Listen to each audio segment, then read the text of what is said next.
Olá, queridos alunos do Graduação, tudo bem com vocês? Esperamos que sim. Neste podcast abordaremos o tema petróleo, gás natural e carvão. A convidada de hoje é a professora Isabel, que irá nos ajudar a ampliar o entendimento sobre as fontes de energia não renováveis da matriz energética mundial. Professora, você poderia nos explicar o que significa a matriz energética? Oi, gente, tudo bem com vocês? Respondendo à pergunta, a matriz energética é um conjunto de fontes de energia renováveis e não renováveis disponíveis e que atendem às necessidades ou demandas energéticas residenciais, comerciais e industriais de um local, país, cidade, estado ou internacionalmente.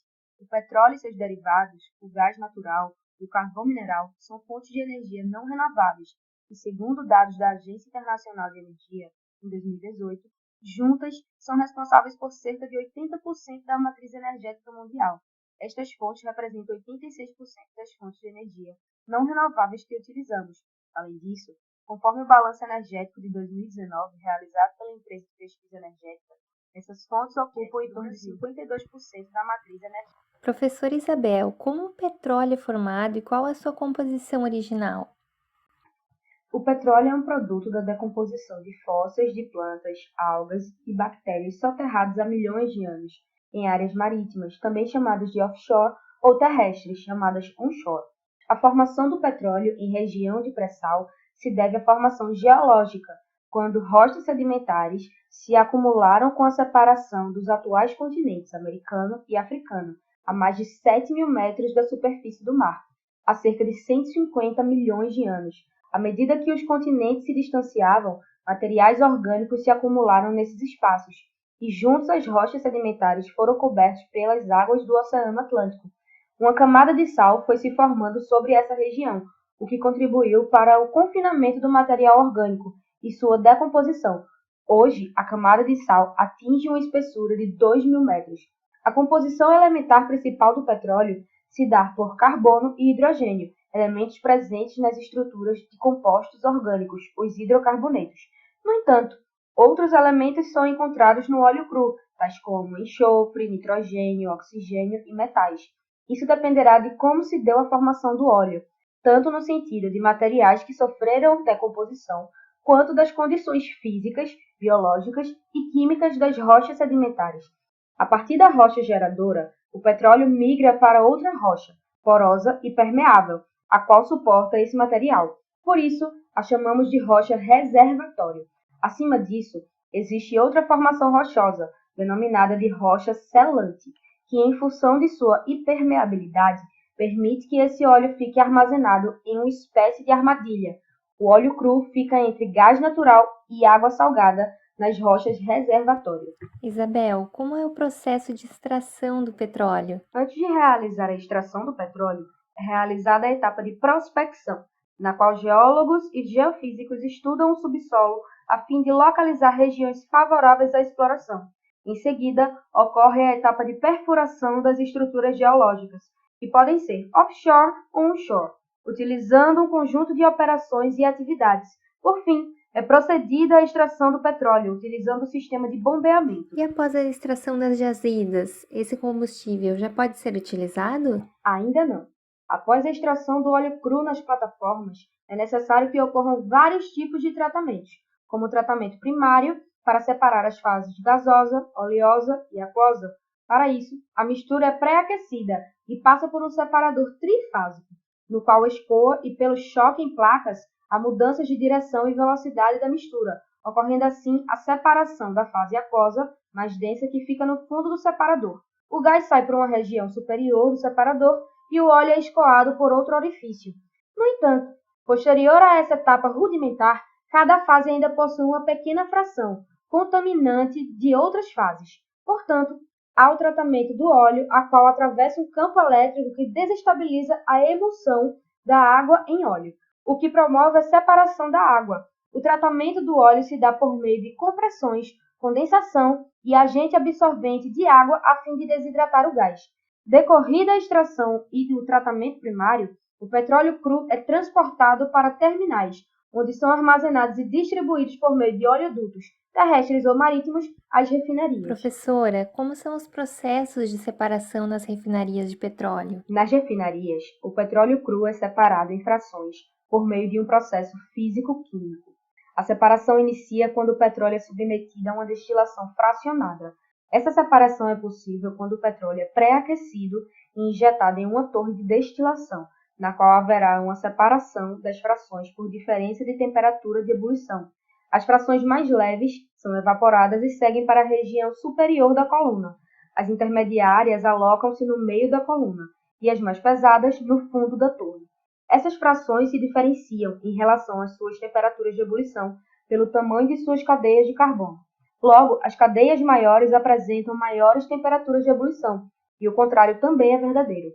Dentre as frações de petróleo, as que possuem menor extensão de cadeia carbônica se apresentam no estado gasoso e são altamente inflamáveis, como a mistura de compostos que compõem o gás natural, o metano, etano, nitrogênio, propano e dióxido de carbono, como conhecemos o gás carbônico. Logo abaixo, nas regiões intermediárias da coluna de destilação, são separadas frações líquidas, gerando os produtos que conhecemos, a gasolina, o querosene e o óleo diesel. Você poderia explicar quais são os impactos ambientais ocasionados da extração e utilização dos combustíveis de fonte não renovável em questão? Aqui chegamos em um ponto muito importante, já que os combustíveis derivados do petróleo devem ser queimados para gerar energia. Nessa queima, também chamada de combustão, certa quantidade de energia é liberada. Entretanto, os produtos e a quantidade de energia gerados dependem do combustível utilizado. Então, ainda que a composição básica dos derivados do petróleo seja de hidrocarbonetos, vale destacar a presença de outras substâncias ou espécies químicas que intensificam os danos ambientais durante a produção de materiais de base petrolífera. Então, destacando alguns dos impactos ambientais, temos a emissão sonora tanto de navios como de canhões de ar, que provocam abalos tanto no habitat quanto na forma de orientação de algumas espécies marítimas. Nos trabalhos sísmicos, pode haver a liberação de resíduos como querosene, insolúvel em água e tóxico, enquanto que, na produção e no transporte do petróleo, pode ocorrer derramamentos no mar, ocasionando o espalhamento sobre a superfície da água e diminuindo a passagem de luz solar necessária para o processo de fotossíntese das algas marinhas, bem como a contaminação de solos e águas subterrâneas. Na queima ou combustão da gasolina, há a liberação de dióxido de carbono, água e de outros compostos como monóxido de carbono, resultante da queima incompleta desse combustível. Além destes, também é liberado óxido de nitrogênio e dióxido de enxofre, presentes como impurezas. Estes gases contribuem para o efeito estufa e a chuva ácida, dois fenômenos conhecidos por causarem grandes impactos. Outro fator de atenção é o fato de que na gasolina aditivada são adicionados compostos à base de chumbo, um elemento de alta toxicidade. Professora, você poderia falar mais sobre o gás natural? O gás natural também é um combustível formado a partir da fossilização de material orgânico depositado em rochas sedimentares. Então também não é uma fonte renovável. Ele pode ser produzido em subsolos continentais ou oceânicos, encontrado como uma mistura dos gases metano, etano, propano e butano. Dessa mistura, o metano representa um teor de aproximadamente 70%. A sua formação pode estar associada à do petróleo, sendo extraído no refino. Do contrário, o gás não associado tem sua formação independente da formação do petróleo, além de apresentar maior teor de gás metano. O gás natural produzido no Brasil é predominantemente de origem associada ao petróleo e se destina aos seguintes usos: geração de energia termoelétrica e nos segmentos industriais, utilizado como matéria-prima nas indústrias petroquímica e de fertilizantes, veicular, comércio, serviços, domicílios, entre outros. Além disso, é um dos combustíveis mais limpos comparado a outros combustíveis fósseis, devido aos poucos resíduos liberados após sua combustão. 40 a 45% menos dióxido de carbono do que o carvão e entre 20 e 30% menos do que os derivados do petróleo. Outras características desta fonte de energia são a não emissão de partículas sólidas e cinzas após sua combustão, as emissões de óxidos de nitrogênio serem inferiores à do carvão e à de outros produtos petrolíferos, além de apresentar emissão de dióxido de enxofre praticamente nula. E sobre o carvão mineral, o que precisamos saber? O carvão mineral é formado através da fossilização, sob condições de temperatura e pressões adequadas, de material orgânico no subsolo, sendo composto principalmente por carbono. De acordo com o teor de carbono em sua composição, o carvão mineral pode ser classificado como antracito, hulha, lignito e tufa, os quais precisam apresentar até 96, 90, 78 e 60%, respectivamente, de carbono em suas composições, o que faz terem aplicações também diferentes. A extração do carvão mineral pode ser realizada por mineração de superfície ou subterrânea. O que definirá a escolha de uma em relação à outra será a profundidade e o tipo de solo. A mineração a céu aberto se torna mais viável pelo menor custo. Nela é removida a camada superficial chamada de terra vegetal e a camada que recobre o carvão, a terra estéril. O carvão é perfurado para que explosivos sejam colocados e ocorra a detonação.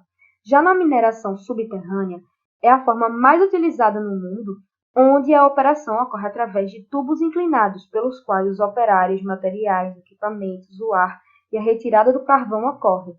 Ela pode ser feita por meio de dois métodos: no de câmara e pilares, onde quadras são formadas no subsolo, o carvão é furado e, por meio de explosivos implantados e quando detonados, partes do carvão se desprendem e são carregados para a superfície, utilizando correias transportadoras. No outro método, long wall, em uma tradução livre, frente larga, um tambor rotativo dentado acoplado a máquinas de extração penetra na parede de carvão, cortando e o lançando para a superfície. Dentre os impactos ambientais, podemos destacar a emissão de gases do efeito estufa. Além dos gases liberados na queima desse material contribuir para a chuva ácida, também contribui para o agravamento de doenças respiratórias. Por ser um combustível não renovável, seu esgotamento é previsível. Poluição de água, de solo e degradação ambiental. Agradecemos a sua participação e importante contribuição para a compreensão desse tema, professora Isabel. Esse foi o episódio especial sobre petróleo, seus derivados, carvão e gás natural. Bons estudos, pessoal!